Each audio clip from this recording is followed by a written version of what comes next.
Olá pessoal, hoje nós vamos fazer a gravação agora de nossa quarta aula sobre o estudo dos gases. Nessa aula nós vamos trabalhar a lei de Charles para os gases, a lei de Clapeyron, tá? E também vamos trabalhar a situação para a equação geral dos gases perfeitos, onde nós podemos também trabalhar uma mistura de gases. Então fique atento, deixe seu like e continue conosco. Nós estamos aqui no canal Professor Shoa, o show de física, gravando estas aulas para você, que é o nosso aluno muito dedicado. Um abraço e vamos lá. Para a nossa quarta aula, trabalhando o estudo dos gases, a lei dos gases perfeito.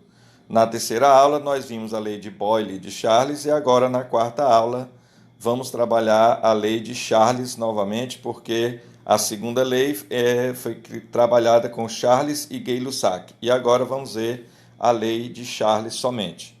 Ok? Vamos lá. Aqui, na lei de Charles, nós temos o seguinte: o Charles trabalhou, que era um francês, trabalhou as transformações chamadas isovolumétricas, que são transformações que podem ter outros dois sinônimos. Pode ser chamada de isovolumétrica, mas também é sinônimo isométrica e também isocórica. Tá? O volume, nesse caso dessa transformação, o volume é considerado constante, porque é uma isovolumétrica. E se o volume é constante, o Charles percebeu que a pressão era proporcional à temperatura. Sendo assim, a pressão pode ser escrita como sendo igual a uma constante K3 vezes a temperatura.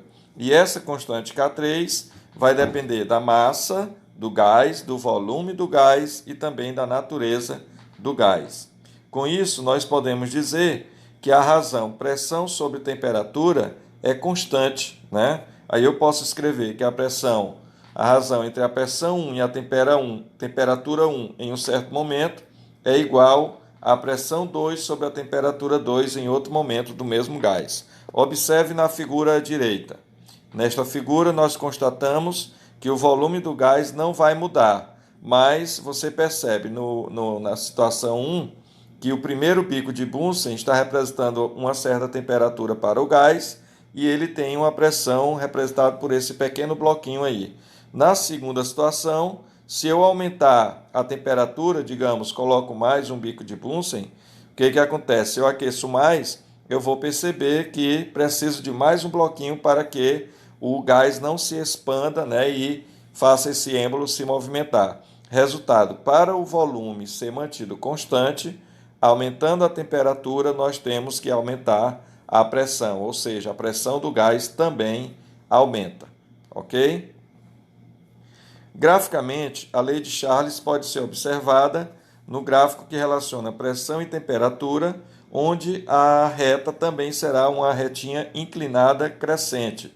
Se a temperatura estiver em Kelvin, veja aí o gráfico da esquerda, você vai ter o gráfico começando da origem, uma retinha inclinada. Se a temperatura estiver em graus Celsius, nós vamos ter o gráfico começando aí na posição da temperatura menos 273 graus Celsius. Tá? O gráfico da direita nos mostra que, se nós tivermos para o mesmo gás, pegar volumes diferentes, volume VA, VB e VC, nós vamos então constatar o seguinte, que devido às inclinações, aquele gráfico que tem menor inclinação, ele vai representar a situação do maior volume para o gás.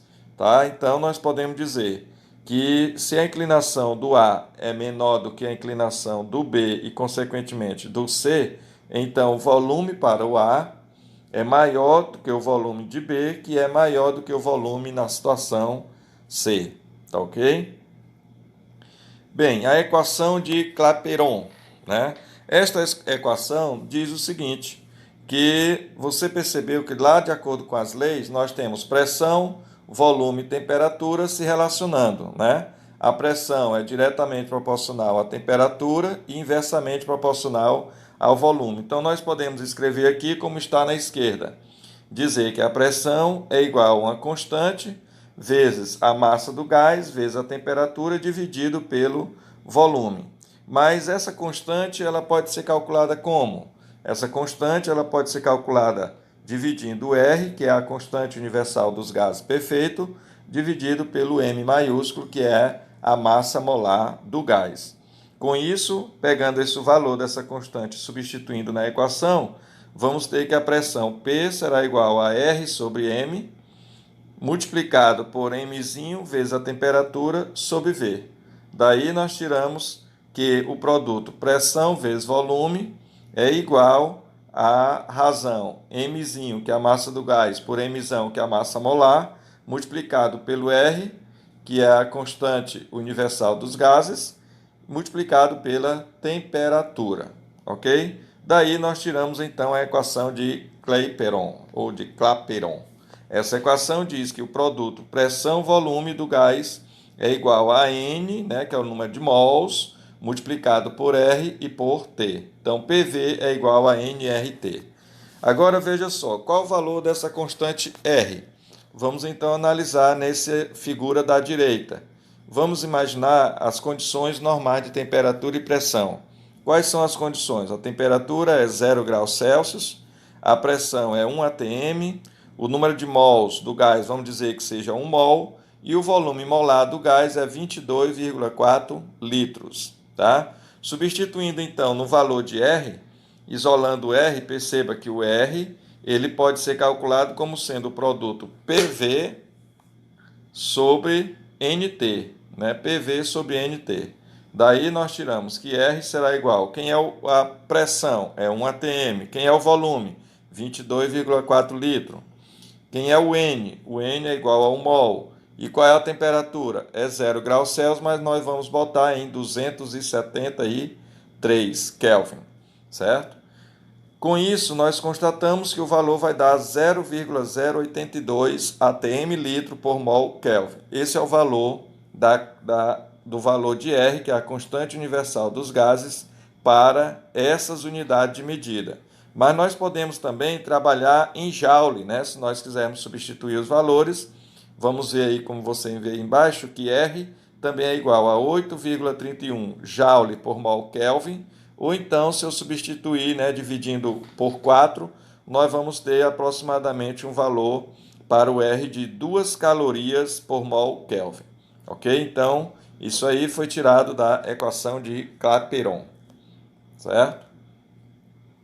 Bem, a Lei Geral dos Gases nos diz que em dois estados de um gás nós podemos relacionar o produto PVT, né, pressão vezes volume sobre temperatura, ele é constante. É o número de mols multiplicado pelo R, que é a constante universal dos gases. Veja aí, no estado 1 nós temos essa relação, no estado 2, novamente a relação na segunda situação.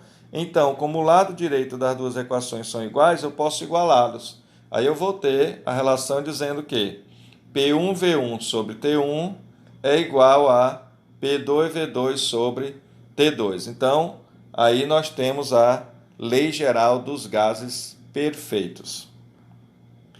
Se eu tiver uma mistura física de gases perfeitos, o que acontece? Ora, para uma mistura física de gases perfeito, o número de mols da mistura vai ser o somatório de todos os mols de cada gás da mistura que nós tivermos, certo? Então, lembrando que PV é igual a nRT, o N vai ser PV sobre RT. Substituindo, lá no número de mol da mistura, nós vamos ter que pressão, volume sobre temperatura da mistura, né, multiplicado ali por R, será igual a P1V1 sobre RT1 mais P2V2 sobre RT2 mais etc. PEVE sobre RTE, que é o valor infinitesimal. Resultado, daí nós tiramos que, cancelando o R em todos os elementos da expressão, nós tiramos o seguinte, que o produto pressão-volume sobre temperatura da mistura é igual a pressão-volume sobre a temperatura do gás A mais pressão-volume sobre temperatura do gás B. Então, basta somar a situação de cada gás que nós vamos ter a situação da relação dessas três grandezas do valor para a mistura desses gases, ok? Então, continue aí com os nossos vídeos e Foi mais esta aula, a quarta aula de estudo dos gases do professor Uchoa, canal O Show de Física.